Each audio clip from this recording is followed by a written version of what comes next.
আমি নামাজ পড়ি এবং হস্তমৈথুনের ও বদভ্যাসে অভ্যস্ত। আমি চেষ্টা করি এমন এই জঘন্য পাপ থেকে নিজেকে বের করতে, কিন্তু যতবারই অপরাধ করি ততবার চেষ্টা করি এবং তওবা করি। শাইখ দয়া করে বলবেন আমি কি নিজেকে কিভাবে এই পাপ থেকে বিরত রাখতে পারবো? ভাই, এই বিষয়ে এর আগেও বারবার বিভিন্ন যুবকরা বলেছেন। আল্লাহি, আল্লাহর কসম, আমার খুব ভালো লাগে যখন আমার যুবক ভাইরা এই সমস্ত প্রশ্ন করেন, যে প্রশ্নের মাধ্যমে তিনি ভালো পথে আসার জন্য ছটফট করতে থাকেন। শয়তানের সাথে পারেন না, ইবলিস তাকে অন্যায়ের পথে হারামের কাছে নিয়ে যায়, তিনি চান একটু আসার জন্য। আল্লাহ তাআলা আমার এই ভাইদেরকে সাহায্য করুন। আল্লাহ আমাদেরকে হারাম থেকে বের হয়ে আসার মতো ইমানি শক্তি দান করুন। ভাইরা আমার, গুনাহ তো আমরা সবাই কম বেশ করি। কয়জন আছেন গুনাহ করার পর গুনাহ থেকে বাঁচার জন্য ছটফট করেন, তওবা করার জন্য?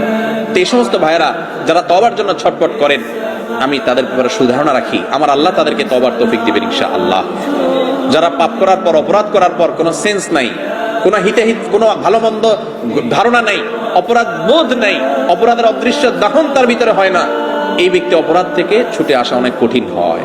অপরাধ করতে করতে অপরাধের ব্যাপারটাতে এতটা বেপরোয়া হয়ে যায়, তার কাছে অপরাধ দাইলবাত হয়ে যায়। এটা খুব ডেঞ্জারাস আলামত। তওবা নসিব হয় কম, চোখের পানি ফেলেন যে আল্লাহ পাপ তো করি, তোমার কাছে দিলটা নরমও হয় না। আল্লাহ আমাদেরকে গুনাহ থেকে সরে আসার তৌফিক দান করুন। হস্তমৈথুনের এই গুনাহের সাথে আমাদের অনেক ভাইরা জড়িত, অনেক ভালো কাজ আছে, কিন্তু এখান থেকে বাঁচতে পারে না। ভাই, এক নম্বর কথা হলো, মোবাইল থেকে সমস্ত খারাপ জিনিস ফরম্যাট করে ডিলিট করে দেন। যদি সৎসাহস না থাকে বা মনে হয় যে আবার মোবাইলে সেটা চলে আসবে, মোবাইলটা বিক্রি করে একটা বাটনওয়ালা মোবাইল নেন যেখানে কিছু থাকবে না। একটু কঠিন হবে, কিন্তু হিম্মত করে আল্লাহর জন্য ত্যাগ করেন না। একটু ত্যাগ করলে, প্রিয় মানুষের জন্য ত্যাগ করলে ভালো লাগে, আল্লাহর জন্য ত্যাগ করলে আপনার ভালো লাগে কাজ করবে।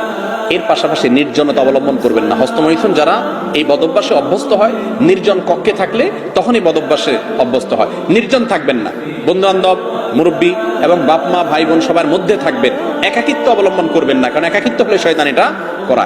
বেশি না, 2-4 মাস যদি একটু কষ্ট করে স্ট্রাগল করে মোবাইল টোবাইল, ফেসবুক, ইউটিউব এগুলো থেকে সরে থাকতে পারেন, হারাম সম্পর্ক থেকে দূরে থাকতে পারেন।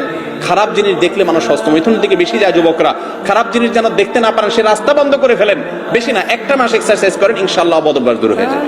আর আল্লাহর কাছে দোয়াও করবেন, চোখের পানি ফেলবেন, মালিক আমি সরে আসতে চাই, তুমি সাহায্য করো। আল্লাহ তাআলা আমাদেরকে সেরকম হিম্মত এবং শক্তিশালী দান করেন।